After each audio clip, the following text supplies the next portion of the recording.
Good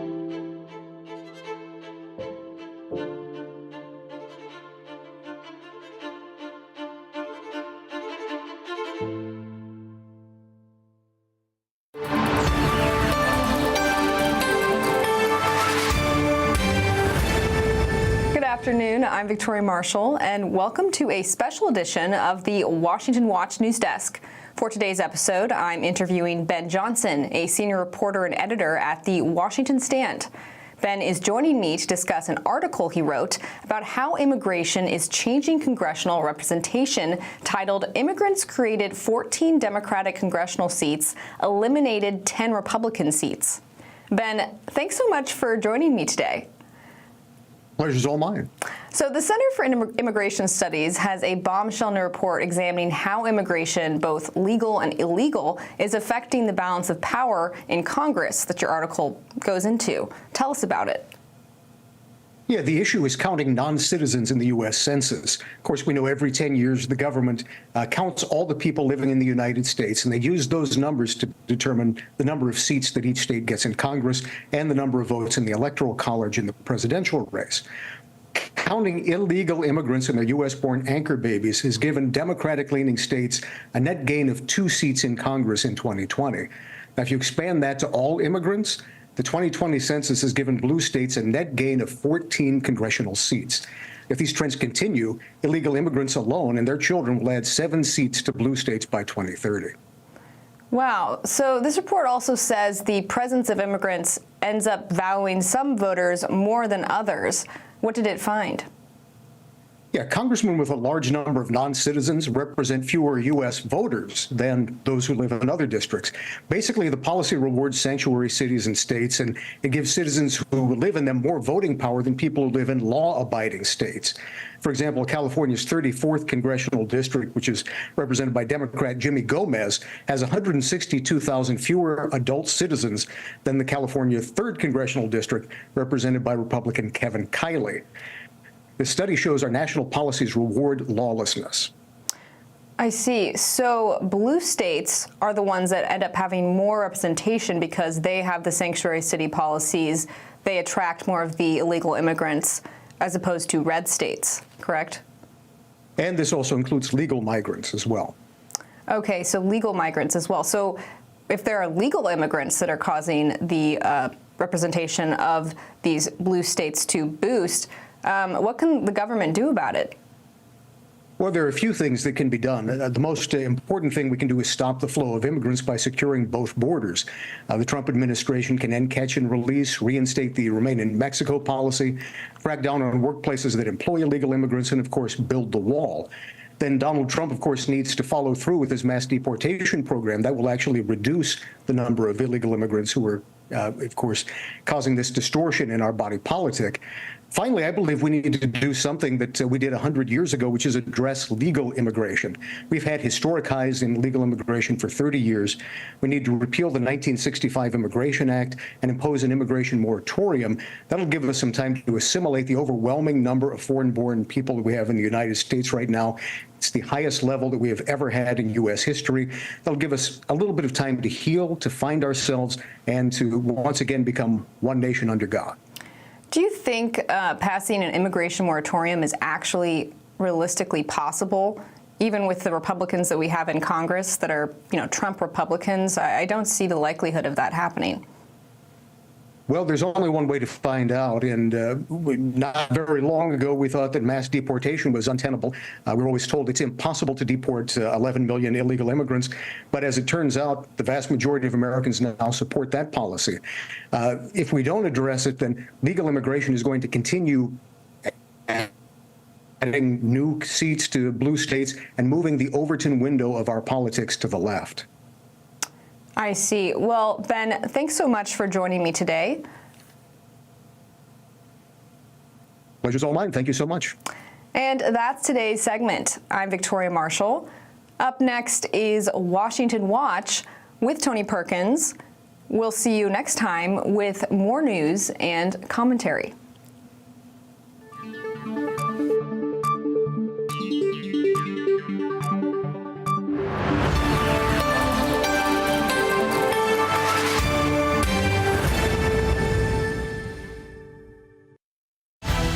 From the heart of our nation's capital in Washington, D.C., bringing compelling interviews, insightful analysis, taking you beyond the headlines and sound bites into conversations with our nation's leaders and newsmakers, all from a biblical worldview. Sitting in for Tony is today's host, Jody Heiss. Well, good afternoon and welcome. Welcome to this Friday edition of Washington Watch. I am your Friday host, Jody Heiss. I'm the Senior Vice President here at the Family Research Council and President of FRC Action. What a week.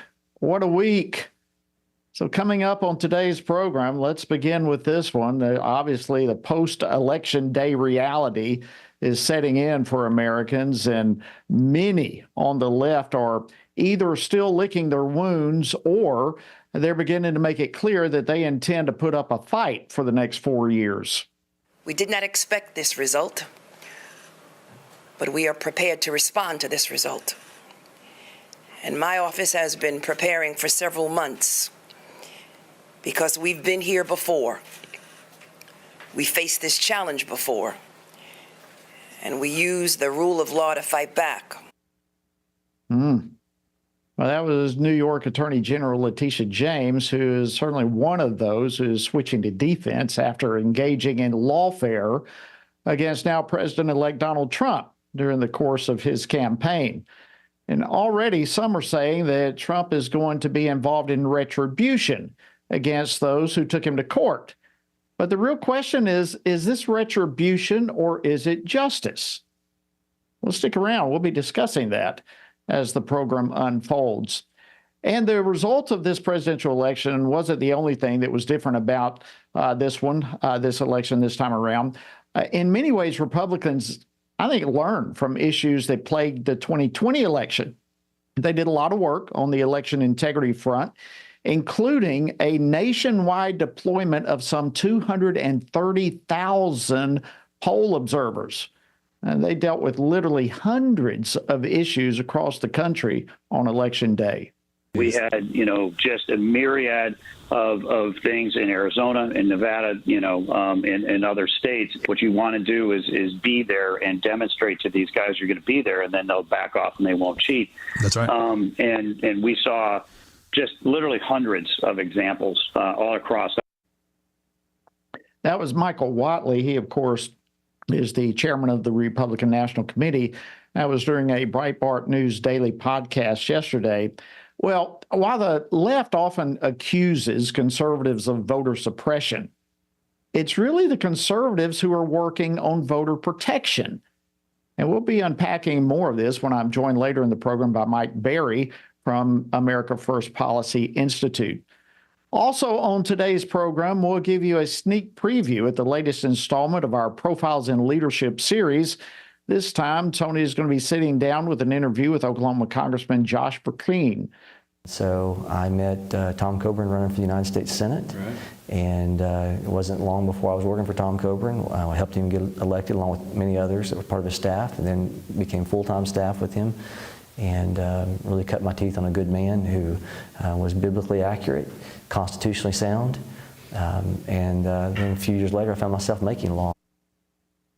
Well, if you want to hear more from that interview, and I know you do, stick around for the preview. It'll be coming up a little later in the program.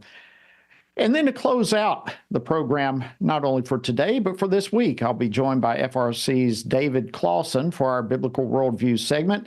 We, of course, will be discussing this week's headlines, and you can imagine what that will include, and how we as Christians should be thinking about them. So we've got a lot coming your way, a packed program as always. And don't forget our website, tonyperkins.com. Of course, there are tons of information there available for you, and we encourage you to check that out. And by the way, before we jump into the program today, we've had tons of people talk about the special Tuesday night election coverage. It was FRC's Pray Vote Stand Decision 2024. It was absolutely spectacular. If you missed it, you can still go watch some of it or all of it on the Stand Firm app, and I encourage you to do that. Certainly get the app if you haven't already. You can get it by simply texting the word app, APP, to 67742. All right, let's jump into our first item for the evening. Earlier today, Special Counsel Jack Smith asked a federal judge to put the pause button on his case against now President-elect Donald Trump. He wants his office to assess how to move forward. Well, his request was granted earlier this afternoon, and now Smith has until December 2nd to report back to the court. Meanwhile, some on the left are running with the narrative that was pushed, quite frankly, by Vice President Kamala Harris, that she had a to-do list and Trump has an enemies list. Well, the left will view any action that the president is engaged in lawfare against him as retribution. That's where all this is going. But is it retribution or is it justice? Well, joining me now to discuss this is Dr. Chris Gasek. He's a senior fellow for regulatory affairs here at the Family Research Council. Chris, thanks for joining me. Always great to have you. Good to be with you, Jody. Okay. So let's start off with a quick recap. I think that's the most appropriate place for us to begin. Tell us about the cases that have been leveled against Trump over the past 4 years. Right. So you have 2 federal cases and you have 2 state cases. Let's start with the federal cases. The first one is this the documents case down in Florida. The judge down there, probably a month or 2 ago, said that Jack Smith was inappropriately appointed to be a special counsel. So that actually is an important issue because it would apply to his appointment up here in the January, up here meaning the District Court of the District of Columbia, and would apply to this case as well. But this court hasn't ruled on it or hasn't accepted it. But anyway, you have the dismissal down there for Smith's appointment being basically illegal. All right. So I guess the Justice Department is appealing that. When Trump gets in, that case will be dead because they'll just pull the plug on that because they agree with the judge in the case. The January 6th case up here, they're trying. I'm not sure what's going on here. It looks like he's trying to ask for time and then figure out a way to dismiss the case or bail out of it. But we'll see what happens. I don't trust any of these people until the ink is dry on the documents.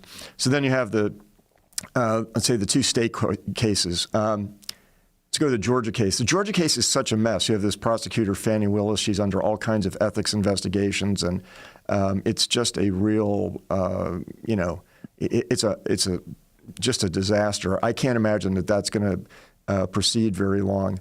Also, because the case, everything that was brought against Trump was essentially protected First Amendment speech, because he was essentially protesting the outcome of the election in the sense that he thought the process was bad. And I don't understand how people aren't allowed to do these sorts of things. So, and there were all sorts of other federal officials, brought into the process as well, unjustly. So we'll see what happens there, but I don't think that's going to proceed. And also a lot of the issues in that case also fall within this immunity ruling that came about from the Supreme Court. So this is another kind of a problem they've got. And that immunity ruling also would apply to the federal cases as well. So that has to be sorted out. That applies to all of them. So then it leaves us with this crazy New York case. It was kind of like a Seinfeld case, a case about nothing. Because they supposedly falsified documents, although I was never convinced that anyone in the Trump organization falsified any documents. But let's say they assume that they falsified documents, then they kind of were always a little bit weird about what the actual crime was that the federal, the felony that had to be tied into this crime, so that it wasn't just a misdemeanor of falsifying documents. And then what ended up happening there was that they got this, kangaroo court, and you had this conviction on it. And the sentencing is apparently going to take place on the 26th of this month. But there's also a hearing on the 12th where they're going to respond or something. The judge is going to have some kind of a response related to the immunity filings coming out of the Supreme Court decision. So we'll see what happens there. all of these cases seem to me to be just on infirm ground and are likely to be at some point tossed out. I think the one in New York, because you have this, the whole justice system is so intensely corrupt up there, and there are multiple cases of lawfare being waged against Trump, and this attorney general who's just sort of out of her mind, that they may try to pursue this thing and keep it going just to interfere with, with the administration. And so go ahead, Jody. Yeah.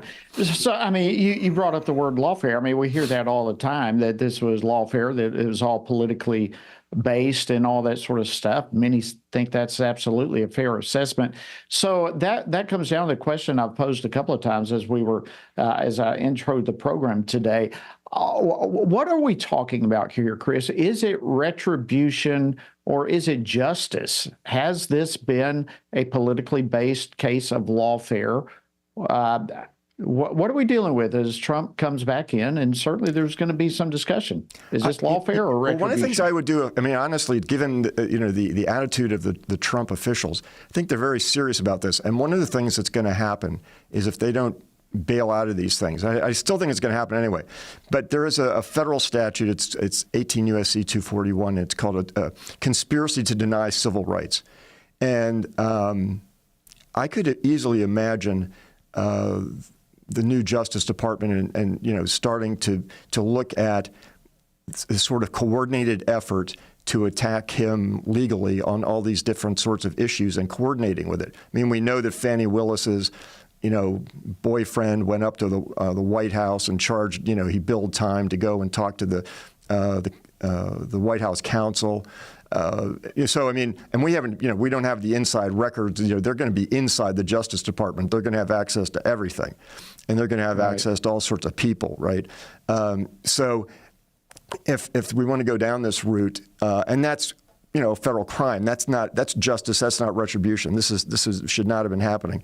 In fact, the one that really has always rankled me the worst is the documents case down in Florida, because any president is going to have probably, 1 million documents. And there's a lot to do to sort this out. You get these things, you bring them down to some location, and, there may be classified documents there. I think that whole thing was set up from the beginning, and it was just a pretty detestable thing. And it also was one of these things that is a scorched earth policy. Was that, so now what are we going to, every president's going to be afraid of taking documents, for their presidential libraries for fear of, being subject to some whimsical prosecution by the next administration that doesn't like you. So, this is a very serious thing. But let me just say, it's not about Trump, right? It's about systemic injustice. And this is where this whole conspiracy, what I just mentioned, conspiracy to design civil rights comes in. Remember, there are odd things going on all the time over there, like swatting, a person protesting outside an abortion facility.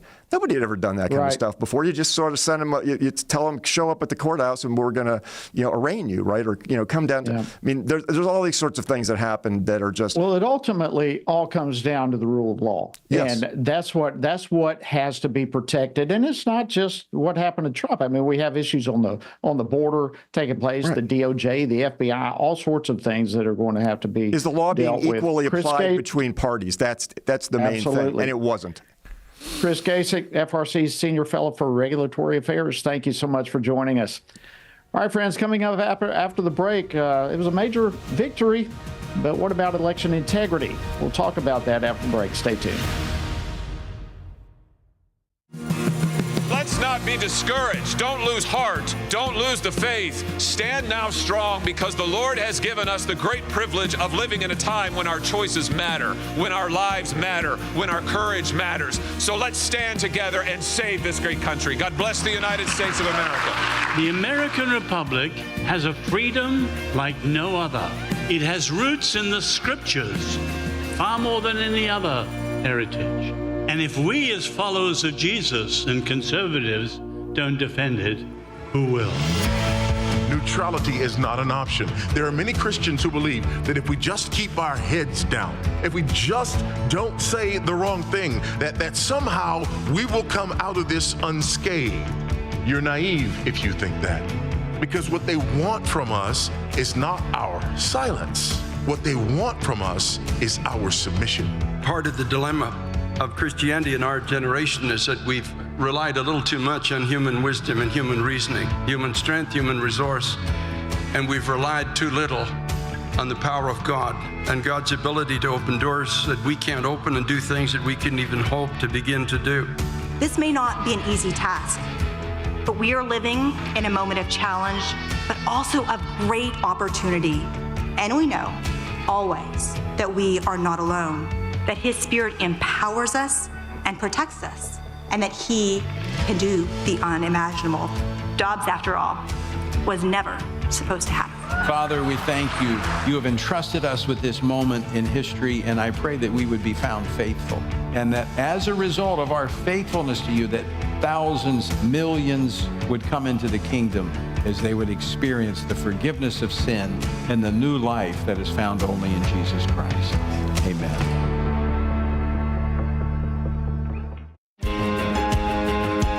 Download the new Stand Firm app for Apple and Android phones today and join a wonderful community of fellow believers. We've created a special place for you to access news from a biblical perspective, read and listen to daily devotionals, pray for current events, and more. Share the Stand Firm app with your friends, family, and church members, and stand firm everywhere you go. Are you a Christian parent looking to raise a spiritual champion in today's culture? Renowned author George Barna has written a new book, Raising Spiritual Champions. This book offers valuable insights based on extensive research conducted by George Barna, the Family Research Council, and Arizona Christian University. Learn how to help your children discern biblical truth and find compelling meaning and purpose. Don't miss out on this essential resource for parents. Order your copy today. Welcome back to Washington Watch. I am your Friday host, Jody Heiss, and so glad to have you joining us today. All right, given what happened in the 2020 election, the Republican National Committee this year was keenly, and I believe rightly, focused on efforts to maintain election integrity. So on Tuesday, the RNC deployed around 230,000 poll watchers to sites all across the nation. And also, in addition to that, among the frontline election integrity defenders were the Trump campaign's team of lawyers who quickly worked to tackle any problems as they arose. Well, as a result of these efforts, hundreds of election night issues were successfully resolved. And I'm saying that again, literally hundreds of issues. And here now to share more about all this is Mike Berry. He's the executive director for the Center for Litigation at America First Policy Institute. Mike, welcome back to the program. Always great to have you. It's great to be back with you. Thanks for having me. All right. So listen, it was amazing what was accomplished. Give us an overall valuation from your perspective on how things went Tuesday, specifically as it relates to election integrity. Well, I'll sort of give people an inside view of what was happening at AFPI's Center for Litigation. In the weeks leading up to November 5th, one of the things that we did was looked at all the cases that we currently had and essentially wanted to put them into a holding pattern because we wanted to clear the decks and ensure we had sufficient bandwidth and capacity to handle whatever the issues that might arise on November 5th and possibly even 1 week, 2 weeks, even 3 or 4 weeks after November 5th, because we just weren't sure whether this was going to end up in a contested election, whether there were going to be flare-ups in some of the usual hotspots around the country. And so as the results began to come in on the evening of November 5th, I mean, first of all, the victory in itself is nothing short of remarkable. But second, the fact that we knew relatively early on that this was going to be a win and that it wasn't going to be contested, that President Trump was going to essentially win both the popular vote and the Electoral College in a landslide is just nothing short of remarkable and amazing. And to your point, Jody, hats off to his campaign, hats off to the RNC and the RNLA, the Republican National Lawyers Association. They were ready. We vowed that we cannot let what happened in 2020 happen again. And I would dare say that we are by no means where we want to be or aspire to be, but we are light years ahead of where we were 4 years ago, and that was reflected in the results on Tuesday night, and the fact that this was a relatively quiet and clean, and it was a runaway landslide election. It was relatively quiet, I think, at least from the perspective of those of us who were just watching the results come in, but there were literally hundreds of stories that were taking place behind the scenes. What were some of the issues that you heard about that came up? Well, you go through the usual suspects of states that have some issues that arise. And I'll point out, a lot of times this is really simply due to the way that each state has its election codes written. Pennsylvania is somewhat notorious for having an election code that has some gaps, right, that leaves some room for interpretation. So both sides can sort of say, well, we interpret it this way and we interpret it this way. Georgia is another state that's susceptible to that. And that's why you kind of hear the usual suspects come up. But, looking at Pennsylvania, for example, in Bucks County, Pennsylvania, early voting was a really big deal this year. There was a massive effort to get the early vote out to avoid long lines on Tuesday, but then also just to really take advantage of the early voting season. And one of the issues that happened in Bucks County, Pennsylvania, was that it became viral on social media and even in the mainstream media. You had election workers begin closing the early voting stations at 1 o'clock, 2 o'clock, 3 o'clock in the afternoon when they were supposed to stay open until 5. And when asked, why are you closing the election places, they said, well, we're worried that we won't be able to handle all of the ballots that we'll have to process through early voting. And the way Pennsylvania does it, again, it's kind of weird. You stand in line, and then you get essentially what's called an on-demand mail-in ballot. And then you fill it out, and then you mail it in, and that's how they do early voting in Pennsylvania. It's different in other places. Here in Texas, we do early voting. It looks and feels a lot like your regular voting, where you stand in line and you go into the little polling place and you fill out your ballot and then you submit it and then you're done. You've early voted. In Pennsylvania, they do it via what's called an on-demand mail-in ballot. Well, when they closed this down, the RNC immediately sued Bucks County and said, you can't do that. You've got to let people have the opportunity to get to engage in the early voting process from start to finish. The court agreed, issued an order saying if they are in line by 5 p.m., then they get to go through the whole early voting process. Well, lo and behold, on the last day of early voting, which would have been, I think, Friday before, so what is that, November 1st or 2nd, I think it was, you had these election officials again closing down the polling stations early. This time we were ready, right? Unlike in years past, this time we were ready. We made sure that the right people there on the ground had a copy of that court order in hand. They showed it to the election officials, and said, you have to let them vote. There's a court order that says if they're in line by 5 p.m., you have to let them get access and do the full early voting process. And that's exactly what happened. So that's just one quick example of how we were very quickly able to, hear about an issue, respond to the issue, make sure that the right information, a good court ruling was already in place, and we were able to put out some of these, little brush fires before they turn into wildfires. And y'all were prepared. I mean, and prepared to do it quickly, and that happened time and again. Mike, we've got less than a minute left, but just a scale of 1 to 10, have we made significant improvements from 2020 to 2024? And what are 2 or 3 highlight issues that still need to be resolved going forward? We're light years ahead of where we were in 2020. I would say on a scale of 1 to 10 compared to 2020, we're probably at a 7 or an 8. We want to be at a 10, so we've got work to do.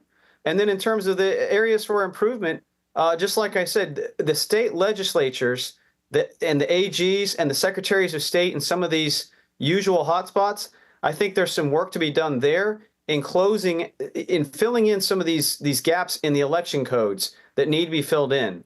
So I think that's probably the first step. Mike Berry, thank you so much. Executive Director of the Center for Litigation at AFPI. Always great to talk with you. Thanks for a job well done. And thank you for joining us on Washington Watch today. Thanks for having me. All right, friends, after the break, I'll give you a sneak preview at Tony's interview with Oklahoma Congressman Josh Perkins.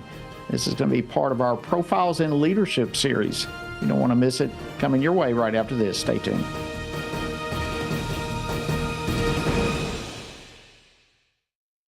Everything we do begins as an idea. Before there can be acts of courage, there must be the belief that some things are worth sacrificing for. Before there can be marriage, there is the idea that man should not be alone. Before there was freedom, there was the idea that individuals are created equal. It's true that all ideas have consequences, but we're less aware that all consequences are the fruit of ideas. Before there was murder, there was hate. Before there was a Holocaust, there was the belief by some people that other people are undesirable. Our beliefs determine our behavior, and our beliefs about life's biggest questions determine our worldview. Where did I come from? Who decides what is right and wrong? What happens when I die? Our answers to these questions explain why people see the world so differently. Debates about abortion are really disagreements about where life gets its value. Debates over sexuality and gender and marriage are really disagreements about whether the rules are made by us or for us. What we think of as political debates are often much more than that. They're disagreements about the purpose of our lives and the source of truth. As Christians, our goal must be to think biblically about everything. Our goal is to help you see beyond red and blue, left and right, to see the battle of ideas at the root of it all.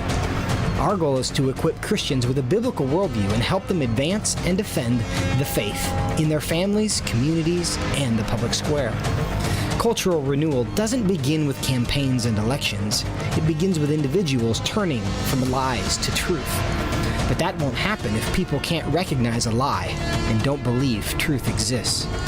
We want to help you see the spiritual war behind the political war, the truth claims behind the press release, and the forest from the trees.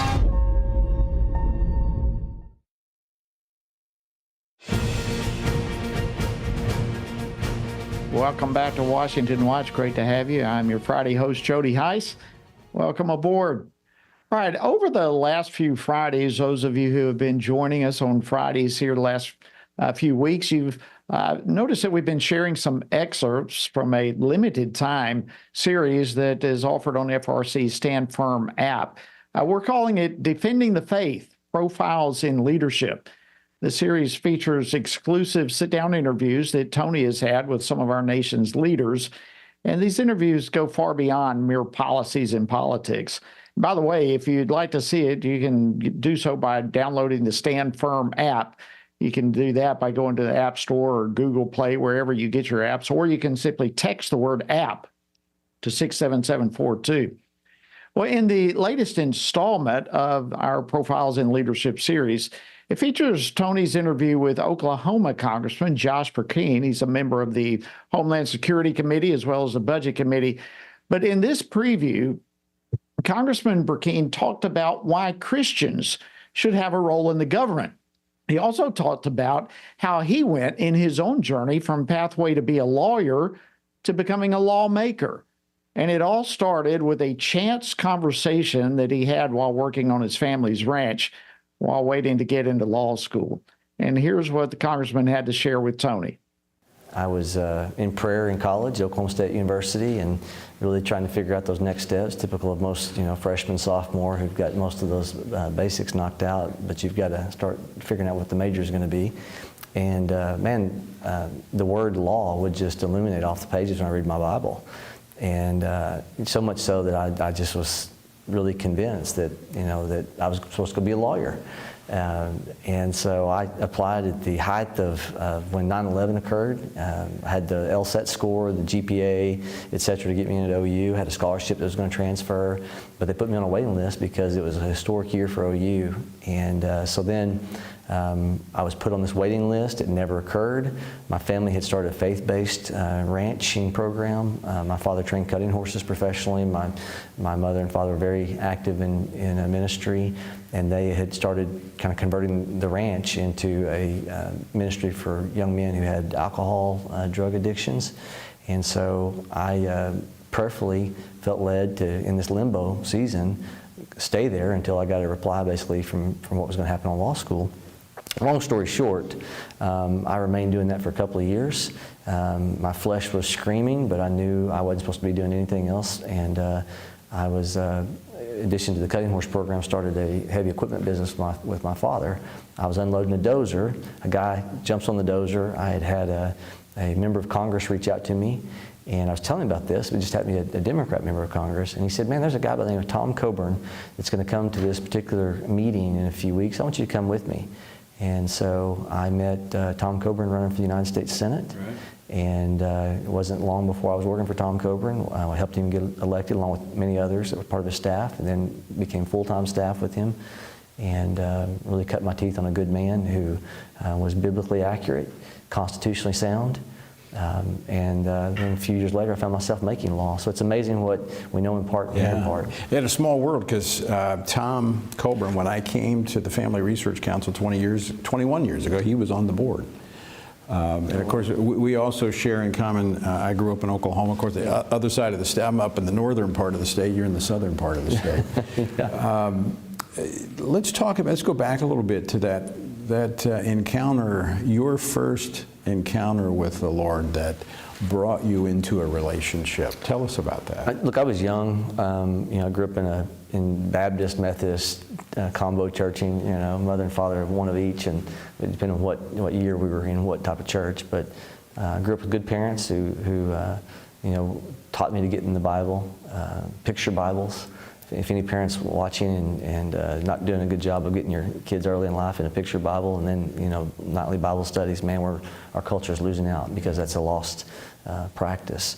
But I remember just having an encounter at a young age, and I had my share of sin. But I've walked with the Lord. There was a hunger for the Word that developed early in my life. So Josh, a lot of people would say, as a Christian, you talk about politics, that's a dirty business. I mean, things are said about you. You have to get involved in issues that, just are not consistent with what they would say would be our faith. How do you respond to that? Well, our founders, there's a great quote that's used a lot. I think Charlie Kirk has probably made it famous, that John Adams quote that says that our Constitution was made only for a moral and religious people. It's wholly inadequate to the government of any other. I encourage people to go look further. That writing was to the Massachusetts militia by the second president, and he actually starts it off by saying, we have no government armed with power capable of contending with human passions unbridled by religion and morality. And being somebody who grew up in the cutting horse industry, I like any time the word our founders used bridle. But and then he goes on to say that avarice, which means extreme greed, ambition, and revenge, will break the strongest cords of our Constitution as a whale goes through a net. Then he finishes with that our Constitution was made only for a moral and religious people. So it clicks with me that if you want to maintain liberty, then you have to have self-governance. Right. And self-governance is the only way our founders saw true liberty being maintained, a limited government. What we see now is that what was started by limited 18 enumerated powers in Article 1, Section 8, the vacuum of government starting to fill, and we're becoming a lawless society because we're not self-governing like we used to. Well, that was Oklahoma Congressman Josh Perkins during an exclusive sit-down interview with Tony in our Profiles in Leadership series on the Stand Firm app, which you can have if you don't already have it. Simply go to the App Store or Google Play, download it, or text the word app, APP, to 67742. You'll definitely want to hear the rest of that. Incredible man, Congressman Perkins, and great interview. All right, after the break, I'll wrap up the week with our Biblical Worldview segment with David Clausen. So stick around, much more headed your way here on Washington Watch.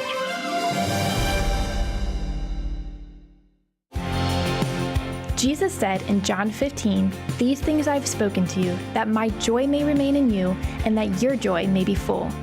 In 2024, in these divided and uncertain times, how can this be possible? By abiding in Him through His Word.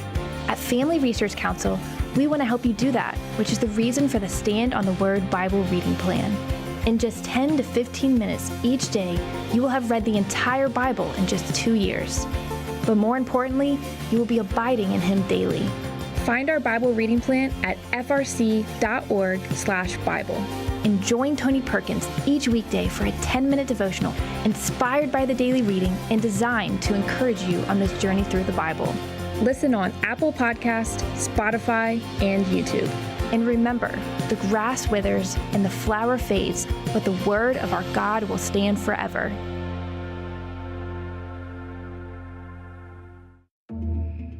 The world is hurting, streets are filled with crime, families are broken, sin is celebrated, and God is mocked. Everywhere we look, the wages of our sin are on full display. As Christians, we know that surrender to God's will is the solution to our biggest problems, but not everyone agrees. Even in church, we hear people say the most important thing is to be tolerant, that we shouldn't impose our morality on other people, and that loving our neighbor means celebrating what they do. But you can't do that. It's not that you don't love your neighbor, you do, but you care about God's opinion more than your neighbor's opinion, and this makes you different. In fact, sometimes it makes you feel alone, like you're the only one. But there is good news. You are not alone, not even close. Research has found that there are 59 million American adults who are a lot like you. There are millions of people around the country who are born again, deeply committed to practicing their faith, and believe the Bible is the reliable Word of God. But that's not all. They're also engaged in our government. They're voters. They're more likely to be involved in their community, and they're making a difference in elections. The problem is that a lot of them feel alone too. We want to change that. FRC wants to connect these 59 million Americans to speak the truth together, no matter the cost. If you want to learn more about this group and what it means to be a spiritually active, governance-engaged conservative, or if you want to find out if you are one of these SageCons yourself, go to frc.org/SageCon and take the quiz to find out. The world is hurting, and we have the solution. We can't do it alone, but we can do it if we work together. That's what we're working toward every day. Join us. Go to frc.org/SAGECON, SageCon, to learn more. That's SAGECON, SageCon, to learn more. Thank you so much for joining us today on Washington Watch. Welcome back. Again, I want to remind you, if you missed Tuesday night's special election coverage, the Pray Vote Stand Decision 2024, even today, I had people still talking about it, saying it was the best coverage available on all the networks. You may want to get a touch of it, see what it was all about, and follow up on it yourself. You need to have the Stand Firm app to do that. If you don't already have it, go to the Apple Store or Google Play, or simply text the word app, APP, to 67742. All right, it's now been a few days since Donald Trump's historic victory on Tuesday night. And since Election Day, as you can well imagine, we've had a little bit of time now to digest some exit polling information and learn more about the winning coalition that all came together that put now President-elect Donald Trump on his way to the White House. Well, how did evangelical Christians vote? What were the issues that motivated them? And what do we think about the results of all those abortion enshrining referendums that were on the ballot in 10 different states across the nation? Well, joining me now to discuss this is our weekly Biblical Worldview segment host, David Clausen. He's the director of the Center for Biblical Worldview here at FRC. David, thanks for joining me. Always great to have you. Hey, great to be with you again, Jody. What a week. Where do we start? Let's start with the big news. How about Election Day results? In terms of Christian voting behavior in particular, what do we know at this point in terms of how evangelical Christians voted? Yeah, we have a lot of exit polls, Jody, that have come out. Ones that I've seen that have seemed to be pretty extensive would be CNN as well as the Washington Post. And I actually pulled the statistics. And again, I find all this really interesting, but it's understandable given the way the campaigns kind of unfolded, given the issues that were stressed. So let me just give you the numbers and then we can talk about it, Jody. But as far as the exit polling when it comes to white evangelicals or those who are born again, 82% cast their ballots for President-elect Trump, compared to 17% for Kamala Harris. Those numbers are exactly the same numbers appear in the Washington Post exit polls, which again, tens of thousands of people were polled. What's interesting is those who had no religious affiliation, it's almost the complete mere opposite of that. 71% with no religious affiliation backed the vice president. And then when it comes just to Protestants at large, Jody, in the CNN exit polls, 63% of Protestants backed the former president, 58% of Roman Catholics. And then when you look at what Harris polled, it was 36% of Protestants kind of writ large and 40% Catholic, which was a major decrease. Joe Biden actually 4 years ago won the Catholic vote. So just to summarize that, Jody, evangelicals in particular, but Protestants at large, as well as Catholics, really overwhelmingly supported Donald Trump in his quest to return to the White House. Wow. Anything in there that surprises you at all? You mentioned the Catholics. What stands out the most to you? I think that stood out to me, specifically looking at the religious demographics. What I think was really revealing, actually, was married women versus unmarried women. So this isn't religious demographics, but just looking at it for sex. With married women, Donald Trump received 51% of the vote. Harris received 48%. There was a lot of talk in the lead up to the election on the huge gaps with women supporting Harris and men supporting Trump. But when you actually break it down, Jody, with married women, they supported Donald Trump by a small margin, whereas with unmarried women, it was actually 59% of them supported Harris, only 38% Trump. And Jody, I think that speaks to issues related to transgenderism. If you'll remember, a few weeks ago, the former president, now president-elect, did a town hall with Fox News where this issue of biological boys playing sports against biological women, this was brought up by Harris Faulkner. And she asked the crowd, how many of you are concerned about this issue? And so, and every hand went up. So married women, many of whom have children, not overwhelmingly, but by a majority of them did support Donald Trump. And I think, again, Jody, that speaks to the issues, specifically issues related to family and issues related to this whole transgender moral revolution. Yeah, these are really interesting numbers. You can start digging into all this and just never come up for air. There's so much interesting information to glean from it all. But what do you think? I guess maybe a 30,000-foot view. What do you think contributed to some of these results, specifically the evangelicals who voted for Donald Trump? What was it that led them to go to him, or was it something that led them away from Vice President Harris?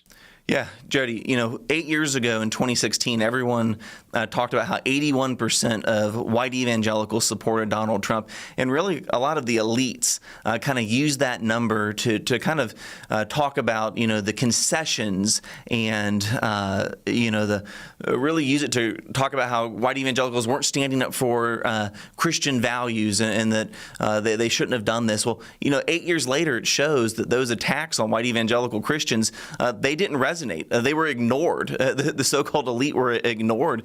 And I think it's easy to see why. Over the last 4 years with the Biden-Harris administration, we have never seen a presidential administration become so energetic in their support for abortion. And Jody, here at FRC, we've talked lamentably about how the Republican Party over the summer walked back some of their historic support for the life issue. Nonetheless, there was still a clear contrast on this issue. Kamala Harris just weeks ago was asked, is there any concessions that you would make when it comes to abortion, even with religious exemptions? And she said, I can't think of anything. I don't make concessions on a fundamental right. And then even on this issue of transgenderism, I think there was such a clear contrast, Jody, that evangelicals said, we're going to vote our values. And of course, the issues of the economy, immigration, that's not just a concern of evangelicals. All Americans care about those issues. But on the social conservative issues, I don't think there's an election in my lifetime, Jody, where the contrast was so clear And evangelicals said, we're going to go with Donald Trump because, in large part, I think, because of how extreme Kamala Harris was on issues that we, as Christians, believe are issues the Bible informs how we should think about them. Yeah, absolutely. And, and obviously for Christians, they were probably the most important issues were the ones that we're discussing right now. But there were other issues of grave concern, from the border to the economy to the military to crime, all these things added to the abortion issue and the trans issue and all the parental rights and all these kinds of things. It just, it really was a storm that was not going to be overcome by the Democrats. If I can shift gears with you, David, on this abortion issue. All right, let's come back to this issue. There was really a mixed result on the various state referendums, 10 different states. Can kind of give us a quick rundown on how the states voted and what this means from your perspective? Yeah, like you said, Jody, it was a mixed result of the 10 states that had these abortion referendums. And again, these referendums, Jody, were just extreme. They, basically allowing abortion through all 9 months of pregnancy. But life won in 3 states, in the state of Florida, the state of South Dakota, and in Nebraska. And in the other states, Arizona, Missouri, Colorado, Maryland, Montana, Nevada, and New York, they lost. And unfortunately, Jody, a lot of them lost by really wide margins. In Arizona, 61% of voters voted for allowing abortion through all 9 months of pregnancy. And what's interesting, Jody, these are the same voters, many of whom who voted for Donald Trump, but then they voted to legalize abortion through all 9 months. Even in the state of Florida, thank goodness, that really aggressive pro-abortion amendment failed. But the only reason it failed is because Florida, unlike these other states, has a 60% threshold, which, by the way, Jody, I think that's abundantly wise. You shouldn't be able to amend your constitution easily. But 57% of Floridians voted for what was known as Amendment 4. And so it failed, thank goodness. But again, I think this shows us long-term, Jody, let's celebrate the victories in Nebraska and Florida and South Dakota. Folks in those states worked very, very hard, and this is a wonderful blessing from the Lord. But let's not be naive. The challenge facing those of us who are pro-life is immense, and it's going to continue to be so even in the years to come. Yeah. All right. So give me your sense on why. Why did these amendments pass? I mean, the majority of Americans do not believe in abortion all the way through 9 months. I mean, what is it that moved these people to support these radical things? Yeah, there's a lot of factors, I think, Jody. Messaging would be one of them, but money was the big one. I pulled this right before we came on air, but in just the presidential election, Jody, in the general election, Democrats spent $150 million on pro-abortion advertising. That was the second issue. Only taxes received more dollars in advertising. In comparison, Jody, so again, Democrats $150 million, Republicans at the presidential level spent $20,000, so just heavily outspent. When it came to the Senate, Democrats spent $202 million on pro-abortion advertising compared to $24 million for Republican Senate candidates. And in the House, it's almost laughable how these numbers, Jody, it's horrifying, but Democrats spent $219 million running pro-abortion advertising, $219 million, compared to Republicans who ran $8.6 million worth of advertising. Realize, Jody, 47% of advertising for House races for the Democrats were on pro-abortion advertising. You add all those numbers up, it's $500 million from the presidential, House, and Senate races on pro-abortion advertising. And almost all of that advertising was deceptive. It was not honest. It was fear-mongering. And so you can do a lot with $500 million. And again, we were outgunned, we were outmanned, and yet we still got wins in those 3 states, which let's be grateful for. But realize, Jody, like I said a moment ago, this issue's not going away, and we're going to have to get better with our messaging, with being more strategic, and helping our fellow Americans see the unborn child as someone who's made in God's image, who has value and dignity. Yeah, and it's amazing to me how still I'm trying to wrap my brain around. These are the very same people who voted so strongly for Trump, and then they voted for abortion. But as you just described, I guess it was just outspent with deceptive ads that people really, am I accurate here, really didn't fully understand what they were voting for? I think that probably explains some of it, Jody. But I think just, again, you and I and folks like us are committed pro-life Christians because God's word informs our worldview. We also need to realize, though, there are more Americans that are pro-abortion than I think we would have ever imagined. But since the overturning of Roe v. Wade, a lot of people are kind of showing their true colors. And I think this speaks to the fact that in the weeks, months, and years to come, we have our work cut out for us. So we need to do the hard work of convincing our friends and neighbors to see the humanity of the unborn. So I do think with that being vastly outspent, there's some who probably didn't know what they were voting on. But in the same breath, Jody, I do think there's more Americans that are lean in a pro-abortion direction than maybe we would have cared to admit just a couple years ago. Yeah, and not just leaning. I mean, leaning in the direction of abortion for any reason, all the way up to the moment of birth. It's stunning.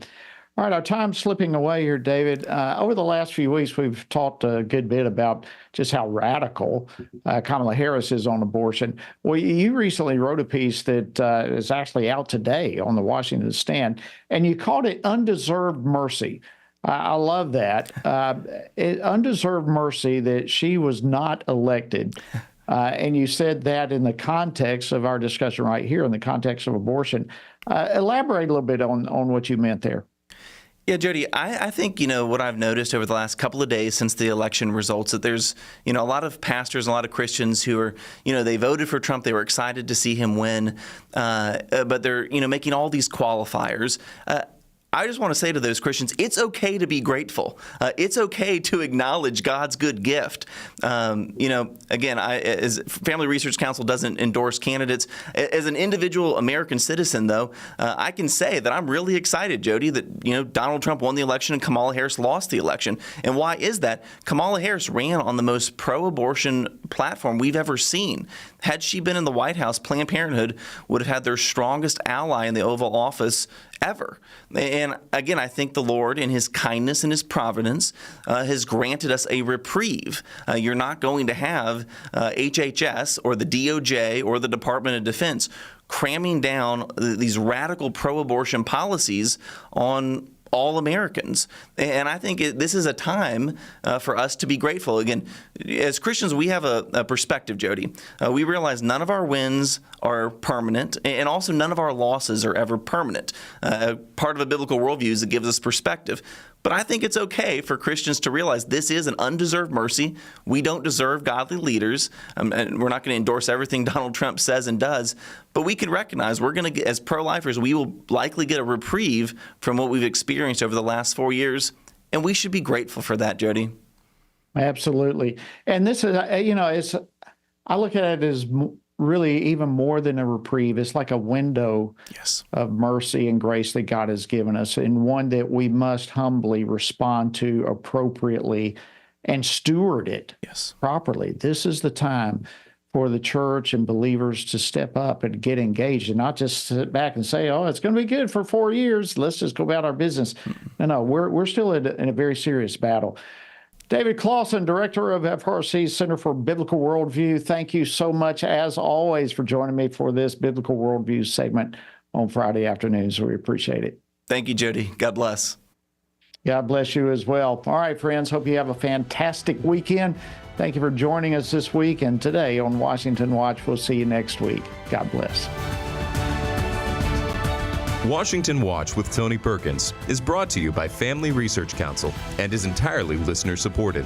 Portions of the show discussing candidates are brought to you by Family Research Council Action. For more information on anything you heard today, or to find out how you can partner with us in our ongoing efforts to promote faith, family, and freedom, visit TonyPerkins.com.